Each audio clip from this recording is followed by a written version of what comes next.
Have you ever felt like you're working all day, grinding endlessly, yet only getting tiny results? Like you're always busy, but not really moving forward? There's a reason for that. And it's not that you're lazy. It's that you're focused on the wrong 80%. This is where the 80-20 rule, also known as the Pareto principle, changes everything. At its core, the 80-20 rule says this: 80% of your results come from just 20% of your actions. That means most of what you do doesn't really matter. But a few things? They matter more than you can imagine. Let me tell you how this idea, discovered over 100 years ago, can completely transform the way you work, the way you think, and the way you live. It all began with an Italian economist named Vilfredo Pareto. In the late 1800s, he noticed something odd while studying wealth in Europe. Roughly 80% of Italy's land was owned by 20% of the people. Curious, he started digging deeper. And he found the same pattern in different places. In every society he examined, wealth wasn't evenly distributed. It followed this strange 80-20 curve. But here's where it gets interesting. Over time, people began to notice that this pattern didn't just apply to economics. It showed up in nearly everything. 80% of your problems usually come from 20% of the people in your life. 80% of your profits often come from 20% of your clients. 80% of your distractions come from 20% of your habits. And yes, 80% of your progress usually comes from just 20% of your daily effort. Let that sink in. It means that if you're feeling stuck, overwhelmed, or underachieving, it's probably not because you're not working hard enough. It's because you're working hard on the wrong things. This principle is not about doing more. It's about doing less, of the right things. Let me give you a real-world example. Imagine a student studying 8 hours a day. They read every line, highlight every word, rewrite every note.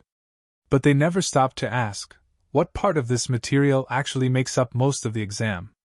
Now imagine another student who only studies for 3 hours, but focuses only on past questions, high-yield topics, and key patterns. Who's more productive? The one doing more, or the one doing better? The 80-20 rule is brutal in its clarity. It forces you to question everything you do. What tasks are actually pushing the needle forward in your life, and which ones are just keeping you busy? Take fitness. You don't need 3 hours in the gym or a 40-step morning routine. You need a few core habits: consistent sleep, whole foods, compound exercises, and rest.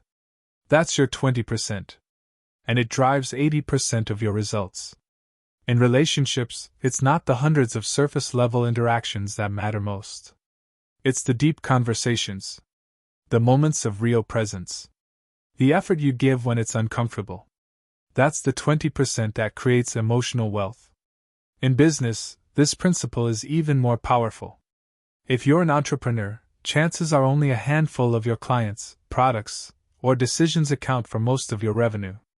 Yet we often spend time fussing over minor details, like changing fonts or tweaking colors, while ignoring the things that actually generate impact. Here's the hard truth: most of us are spending our lives majoring in minor things. But when you apply the 80-20 lens to your goals, everything changes. You begin to ask different questions. Instead of, "What more can I do?" you ask, "What few things actually matter here?" Instead of, "Why am I so overwhelmed?" you ask, "What should I stop doing entirely?" This is where power lives, in precision, not just effort. And here's something most people don't realize: the 80-20 rule is fractal. That means it repeats itself inside itself. Within that critical 20% of work that drives results, there's another 20% that drives the most results. So, if you're trying to become a better communicator, maybe 20% of the words you use create 80% of your emotional effect. And within that 20%, there are key phrases, stories, or pauses that hit hardest. Master those, and you multiply your power. This is how elite performers think. Whether it's athletes, artists, CEOs, or authors, they know what to ignore. They know where to focus. And they're relentless in cutting the noise. You can do the same. Start small. Identify the 20% in your life that creates energy, clarity, and growth. What people lift you up? What habits keep you grounded? What actions move your goals forward?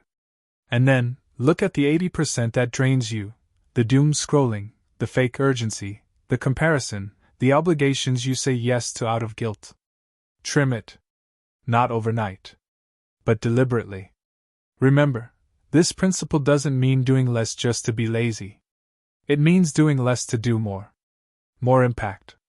More depth. More meaning. It's not about working harder. It's about working smarter and braver. Because the truth is, it takes courage to stop doing what's familiar. To stop chasing quantity and instead aim for quality. To stop being busy and start being effective.